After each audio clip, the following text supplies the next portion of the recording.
Welcome to ECW One Night Only 2007, a pay-per-view style televised event that we're actually putting up against TNA's pay-per-view for this month, Sacrifice, hoping to take some of their pay-per-view buys away by putting this on free TV on FX.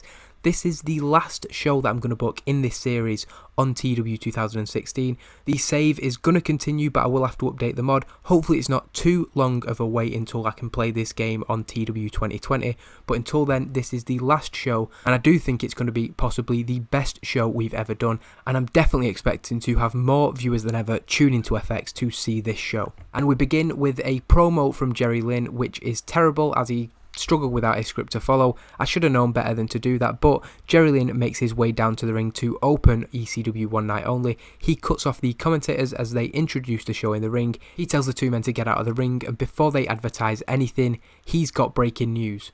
Rob Van Dam is not at the building tonight, and he will not compete against Jerry Lynn. Jerry Lynn has spoke to Paul Heyman, and he told him to come out and to announce this to the world because Jerry Lynn would be declared the winner of the match. Lynn, of course, milked the moment and looked to continue to mock his adversary, who is not at the building, saying that their storied rivalry doesn't even have to come to an end in a match because he hit Rob Van Dam with a steel chair, and that means that none of these people get to see him. Lynn is trying to build as much heat as he could, and he says that it's a perfect ending to RVD's career. He's just trying to turn the knife in just as much as possible, mocking and running down Rob Van Dam. He says there'll be no surprises tonight and no returns. He's doing absolutely everything he can to convince people that RVD is not here. This, of course, only makes them think that he is and sets up for the inevitable as RVD's music hits and he comes down to the ring. Rob Van Dam and Jerry Lynn will happen, their first match in 6 years. Not only that, but it will kick off One Night Only. And it's a good match. These two put on brilliant matches. I've been watching some of their matches recently and they are absolutely just the fast-paced back and forth action is so good to watch. It had good wrestling but only decent crowd reaction. Maybe if this had been the main event and we'd built up the crowd more, it would have done better, but knowing how bad I am at building up crowds, it's probably better that it was the opener.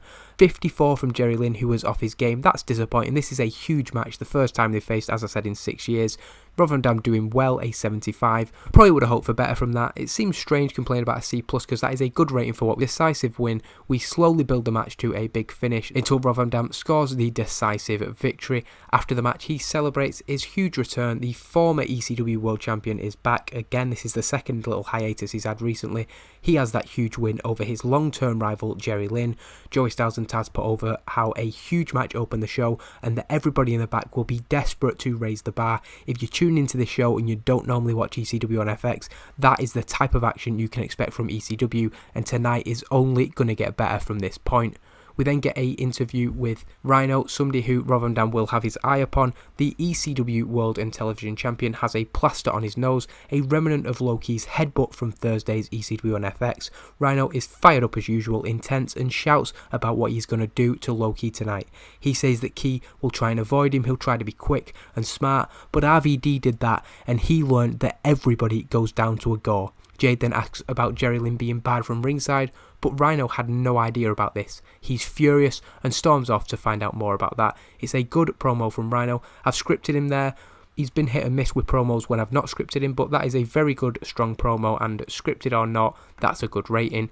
We then get the second match of the night, a number one contendership match. The winners will face the Havana Pitbulls for the ECW World Tag Team titles, and Danielson and McGuinness do pick up the victory in 6 minutes. This has been a back and forth rivalry, but the fact is that McGuinness and Danielson are much higher on our priority list, despite the fact that Little Guido gets a 62 and Chuck Palumbo with a very creditable 52. The two men who come out victorious are on another level, and it's a decent match but containing two very, very good performances there. We then see footage from ECW Cyberslam, which aired the previous night on ECW.com. Teddy Hart winning a battle royal to become the number one contender to the ECW World Television Championship.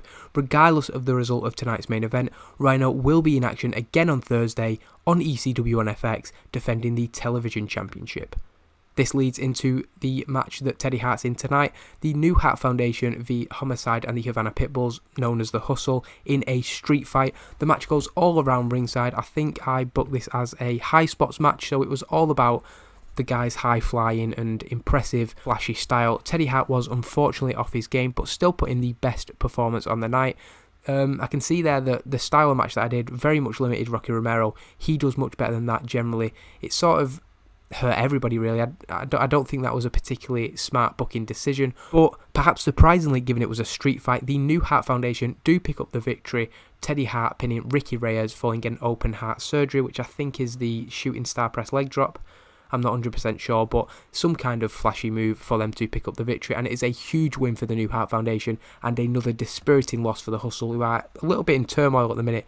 The Havana Pitbulls are still doing well as a tag team, but as a unit they are less influential and dominant than they've ever been. The New Hart Foundation celebrates somewhat of an upset victory, Teddy Hart scoring the decisive fall, and he'll need that momentum going into his match with Rhino on Thursday for the TV title. Hour 2 of the one night only show begins with Paul Heyman in front of the ECW backdrop and ECW on FX backdrop because he is there to promote the show on Thursday. We're hoping that there's extra eyes on the show considering it's a special pay-per-view style promoted event. So Heyman is encouraging people to tune in for those 2 title matches on Thursday. Paul Heyman says that the TV title match is already set, but as a result of the previous match, last week's scheduled meeting between the Stampede Bulldogs and the Havana Pitbulls, that was bumped from the card so CM Punk could face Paul Burchill, but as a reward for the members of the New Hart Foundation, it will now be a World Tag Team Championship match. That means all 3 of that Hart family lineage could leave the show as champions. Heyman then puts over the rest of the show, especially Low-Key v Rhino, in the main event for the World Heavyweight Championship. 4th match of the night is poor. I didn't expect a great match from these two, that's fair. I did book it as a Mayhem match to check that box off. We have to have one Wild Brawl, Mayhem or Car Crash match. The overbooking didn't sit well with the crowd, but also got the crowd buzzing, so I don't know within the 2 boundaries what that really means. Tommy Dreamer with an okay performance of a 53. He's been getting more wins recently and has improved in ring. Kevin Fertig, he's poor and he's not got long left on his contract, so I'd be surprised if we see much more from him again. He might have a couple more appearances on TV, but that's probably the end of him in terms of being in a major storyline, and he did dominate Dreamer in the build-up to this, and he's probably not going to do that again to anybody, because he's probably the worst member of the roster that I can think of who still gets featured and pushed as if they're a serious threat. Of course, we've got Balls and Tony Mamaluke and other people like that, but they are used as jobbers, whereas Fertig, there's sort of an aura that he can still, and he's not very good, is he? Dreamer has his arm raised in victory. He looks over his shoulder. He's half expecting another twist in the tail. Of course, his year and a half since ECW came back has been terrible, and there's always another bad thing around the corner. So he isn't even getting into the fact that he's won. He's not celebrating much because he's been as low as he could possibly go, and he just expects things to get worse. With that said, it does look like things are looking up for the heart and soul of ECW, but to look at his face, you wouldn't be able to tell that. Before the semi-main event, we get a video package just because of how detailed and how much has gone on in this storyline between CM Punk and Alisson Danger and Steve Corino and Angel Williams. It stems from Steve Corino's sister, Alisson Danger, dating CM Punk. Punk and Corino have history before that, but this is what ignited it once again. Things were taken to the next level when Alisson was hurt trying to help CM Punk in a match at Guilty as Charged. Steve Corino put all of the blame on Punk for what happened there. Recently, the concerned brother showed his true colours, using derogatory language towards his sister after failing to break the couple up. He then introduced Alisson to his new girlfriend Angel Williams.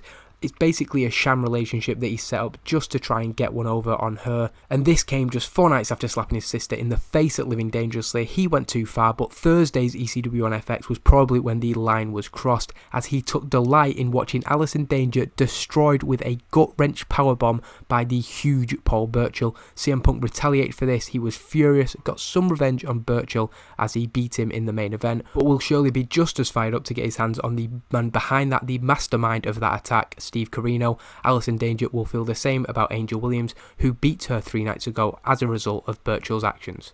That match gets a 60, so it's decent considering that Alisson and Angel aren't really used to competing and we haven't had a chance to get them over so much. Corino with only a 60 rating, not too good. Punk back up to the levels that we expect from him, and he is getting better at his gimmick. It started with only an above average, so it's good to see that that is improving over time. CM Punk and Alisson Danger pick up the victory. Alisson getting her win back from Thursday, pinning Angel Williams. Perhaps that will lead to another match between them. CM Punk head and shoulders above everybody else. He hits Corino with a go to sleep, but tags in Alisson to finish the job. Post-match, CM Punk and Alisson Danger embracing the ring, the decisive end to their rivalry with Angel Williams and Steve Corino. They will now look to get on with their relationship and their careers in ECW, hopefully leaving those opponents in the rearview mirror once and for all. We go straight into that main event, which is a very good match. definitely within the top 10 matches we've done, possibly within the top 5. A very, very good match between Low-Ki and Rhino, and it's a competitive back and forth match. Slightly disappointed with Rhino there actually. He normally gets better than that. He has been doing on TV recently anyway. Low-Ki actually performing better than him. It's a steal the show match that ends in pinfall. Rhino defeating Low-Ki in just under 20 minutes. Despite it being a open, even back and forth match, Rhino is able to hit the gore, having avoided a Warrior's Way. He makes the second defense of the ECW World Championship. A very good match and a very good main event, but I can't help but feel that it could have been a little bit better and could possibly have been our best match. CM Punk v Masato Tanaka currently holds that accomplishment at only B-rated match to date, and to complain about a B- rated match is very silly. We're handling the changes as well of Low-Ki's gimmick. He has been a Iceman. We're now changing him to a martial artist legitimate, which more fits the way he's been going on recently, using them stiff kicks to take people out. It only gets an above average, so again, like the CM Punk gimmick, it's not as good as we'd hoped, but we had got notes that his gimmick was stale, so hopefully it should, if it's not improved it that much, definitely help him along the way. Despite the valiant efforts of Low-Ki, Rhino has put down yet another challenger on this huge monumental night. He is still the dual champion of ECW. He stands tall to end one night only as the commentators sign off by promoting this Thursday's ECW on FX. It's all well and good if this gets a really good rating, but you have to then follow that up with a great episode, and I really do think that the first episode on TEW 2020 will be a very, very good show. That was all from the pay-per-view style televised event, or so we thought. The lights dimmed in the building and Rhino looked around, demanding to know what was going on. He was talking to somebody at ringside, but nobody had any answers. Instead, a message appeared on the screen that made everything clear. Samoa Joe is coming to ECW. So a huge way to end that show, which is a 69C+. It's again a good show, not as good as I might have hoped, but it was a very good match in the opener and a very good match to end the show. Happy with that, and I'm more interested to see actually how it does in terms of television ratings, whether it does hurt TNA's pay-per-view and whether it gives us our best rating yet. I'm going to praise the performances of Low-Ki, who did very, very well. I'm going to praise the performance of CM Punk, and I'm going to praise the performance of Rob Van Dam. In fact, I'm going to compliment all of them on a good performance. I don't think it makes too much difference which one you pick. It's either very happy, and Rob Van Dam pleased, so good outcomes there, and we'll see how this show did in terms of TV ratings very soon. So the show has drawn a lot of praise, which is a good thing to see right off the bat, but gets a 2.06, 1. I don't know if that's because it was on a Sunday, but that's considerably less than we normally get. That is disappointing. I expected this would be our biggest show yet in terms of ratings. Obviously not. I don't know why that is, because it was an event. Surely that'd get better than a TV, but obviously it doesn't really matter. It was our 4th best show so far, the 3rd best match, CM Punk and LA Park just beating it out, so again, a bit silly to complain about that because that was an excellent match to end the series. It did only get a small rating on pay-per-view, but that's because it only aired on a couple of our providers. Yeah, I'm disappointed overall with that, to say it was supposed to be our big finish, and I don't know if that's a good pay-per-view rating for them. It was a good show for them. Tiger Raj Singh again defending the NWA World Championship, as he has done expertly for the better part of the last year. I'm just going to check whether that is a good pay-per-view buy rate for them or whether we did actually have any effect. So, yeah, it's the 3rd best one. So, my plan backfired. We just hurt ourselves. People didn't watch our show, and pretty much the same amount of people who would watch Sacrificed watched that anyway. But yeah, this is the final episode for TW 2016. We wanted to go out with a bang. It might not have been exceptional in terms of ratings, but Samoa Joe is coming to ECW. If we didn't hurt TNA in terms of pay-per-view buys, stealing him from them is definitely a very, very big moment in this war with TNA, which we are trouncing them in every single metric that you can find.